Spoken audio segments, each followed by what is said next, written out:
A KPBS investigation found the euthanasia rate for dogs at county-run animal shelters has skyrocketed in recent years.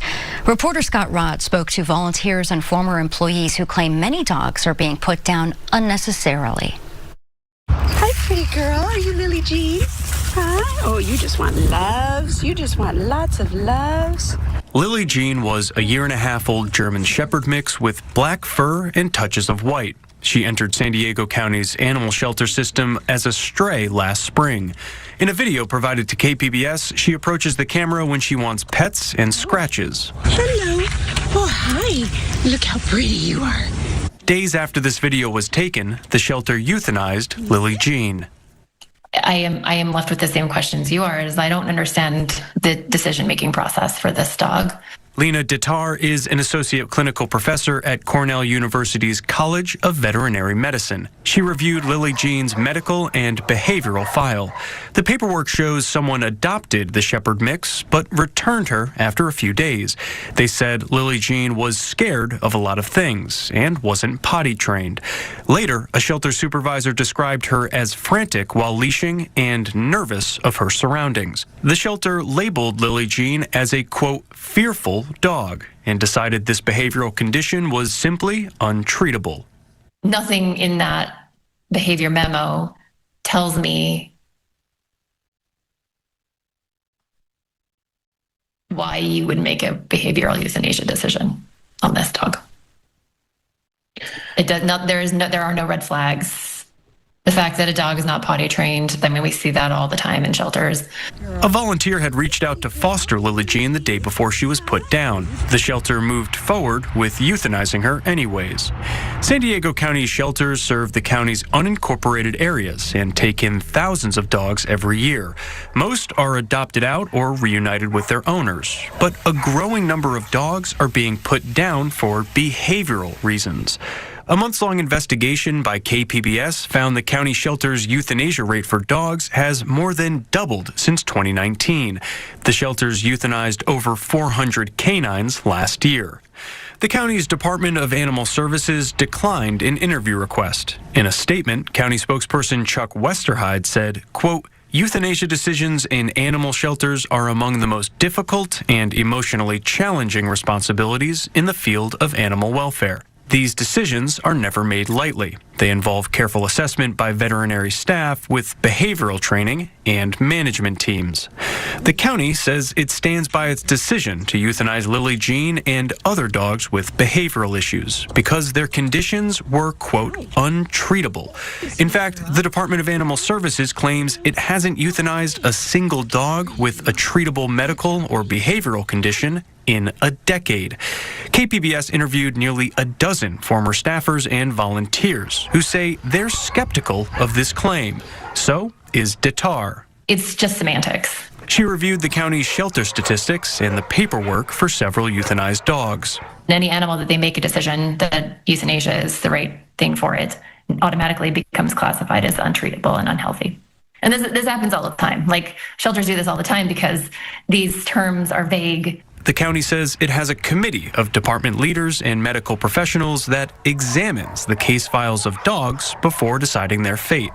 But the committee does not maintain records of its meetings.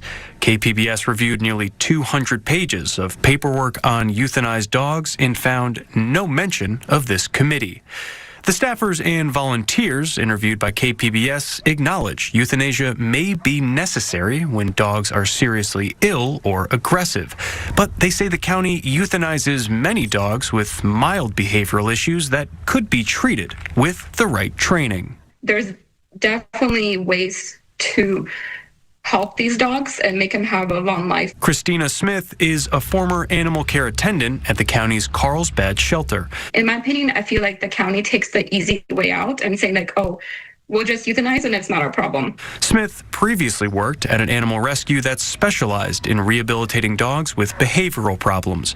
She wanted to bring that expertise to the county shelter system. My skills were being not utilized. I feel like I got a lot of backlash for trying, and I was told, we don't have the time, we don't have the resources, you need it elsewhere. Animal care attendants are often responsible for euthanizing dogs. Smith spoke up when she disagreed with management's decisions. And when multiple of us would vouch for a dog and say, like, don't do this because this is workable, the decision was still made. So I feel like we had no voice. Smith resigned last year, in part because of the mental and emotional toll. I would come home sometimes, and even my friends, family, they would ask me, like, is everything okay? Because they can see, like, in just the 4 months that I worked there, like, my mental status has dramatically decreased. Many of her colleagues also left. The Department of Animal Services had a staff turnover rate of nearly 70% last year. Scott Rodd, KPBS News. KPBS journalist Lainey Alfaro contributed research and reporting to this investigation. Tune in tomorrow for part 2 and hear the story of one euthanized dog that caused upheaval among shelter staff. If you have a tip for KPBS's investigations team, you can send an email to investigations@kpbs.org, or you can message them on our secure signal line at the number on your screen, 619-594-8177. A recent KPBS investigation found a spike in dog euthanasias at San Diego County-run animal shelters. In part 2 of this series, reporter Scott Rodd says the euthanasia of one dog in particular caused turmoil among staff. I recently visited Jeannie Miller and her 2 dogs at her home in Carlsbad. So this is Buttercup. She is pure Great Dane. She weighs about 152 pounds, and she's about 5.5 years old. Wesley is a mix of a terrier of some sort, and he is about 10 years old. Miller prefers to get her pets from shelters. I like it because they seem to know that you're rescuing them, it's their second chance. Miller, for years, has wanted a Great Pyrenees. They're these big, fluffy dogs that are bred to guard livestock. Miller has a chicken coop. We have had coyotes come into the yard, and I've lost chickens to the coyotes, and so I just wanted something, or a dog, to scare them off. Late last year, Miller dropped by the animal shelter in Carlsbad, which is run by the San Diego County Department of Animal Services. And that's when she found 4-year-old Franklin sitting quietly in a kennel. There he was, a Pyrenees, and I'm going, what are you doing here? Not barking, just kind of very calm. He took a treat from us. You could tell he had a good disposition. The shelter told Miller that Franklin had been adopted and returned before. The Great Pyrenees had growled at one of the family members and was territorial around food. He also, on a couple occasions, tried to nip, a less serious kind of bite that's typically playful or attention-seeking. But Miller wasn't worried. She took Franklin home that day, and he did what Great Pyrenees are bred to do. Just would walk around the yard and just kind of patrol the backyard, and then come back and go inside. However, Buttercup wasn't so keen on Franklin. The Great Dane kept barking and growling at the new dog. Franklin ignored Buttercup. Yet Miller sensed an untenable situation. She felt she had no choice but to take Franklin back. It was pulling at at me like, don't take him. No, you gotta take him back so he has a chance to get a home where he's going to fit in. The next day, Miller made a pit stop on her way to the shelter. I went through the drive-in at Jack in the Box, and I got 2 hamburgers, just the bun and the burger. And I got those for him, and then I took him to the beach, down to the beach, and we just walked for a little bit so he could have some free time. Miller arrived at the shelter and an employee led Franklin into the back. She tearfully filled out the return paperwork. Quote, "Good boy. Very nice," she wrote. Miller explained to the front desk employee that she only brought Franklin back because her Great Dane reacted negatively. The lady assured me that, with the review, he was going to be adoptable. And, people will probably adopt him sooner, quicker, because there's a good review. But this was an empty reassurance. Franklin was euthanized that afternoon, likely while Miller was still standing at the front desk, and possibly before her feedback was even entered into the shelter's computer system, our reporting found. Miller only heard about the shelter euthanizing Franklin when KPBS contacted her.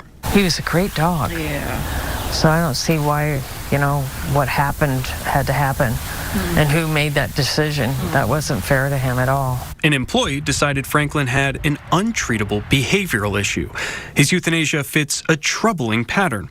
A recent KPBS investigation found the dog euthanasia rate at San Diego County-run animal shelters has more than doubled in recent years. KPBS spoke to nearly a dozen former employees and volunteers who claim the county routinely puts down dogs with mild behavioral issues, dogs that could have been rehabilitated with reasonable training. KPBS confirmed Franklin's euthanasia upset a number of employees, in part because the shelter broke its own rules.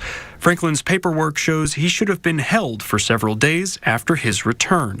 If the shelter followed this rule, Franklin would almost certainly still be alive. I felt really guilty, and that's why we went back. I think it was 2 days later. Yeah, we went back. We go, that's it. Let's make it work, And he was gone.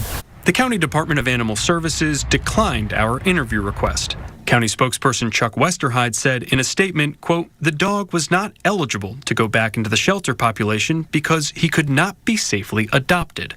Miller doesn't buy the county's explanation. She believes the shelter made a terrible mistake putting Franklin down.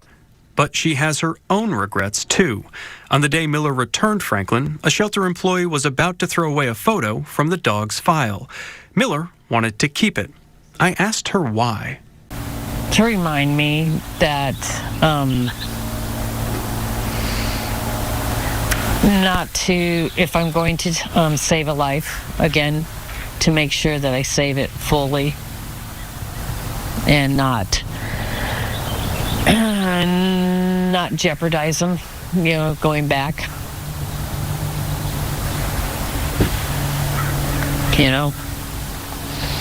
He shouldn't have been put down.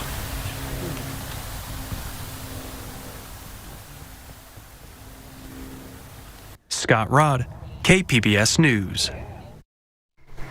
KPBS journalist Lainey Alfaro contributed to this investigation. If you have a tip for KPBS's investigations team, you can send an email to investigations@kpbs.org, or you can message them on our secure signal line at the number on your screen, 619-594-8177.